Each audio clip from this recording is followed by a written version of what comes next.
¿Vale la pena hacer una manicura francesa con nail art floral en casa? Te cuento. Al principio dudé mucho. Pensé que para hacer una buena manicura francesa con nail art floral necesitaba herramientas profesionales.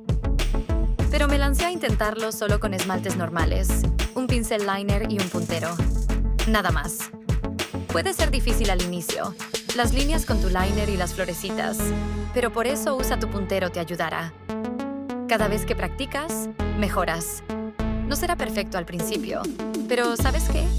Cada diseño te hará sentir más segura y creativa. La práctica hace al maestro, dicen, y es verdad. No necesitas nada más que ganas y paciencia. Vale totalmente la pena. Ya quedan segundos para terminar.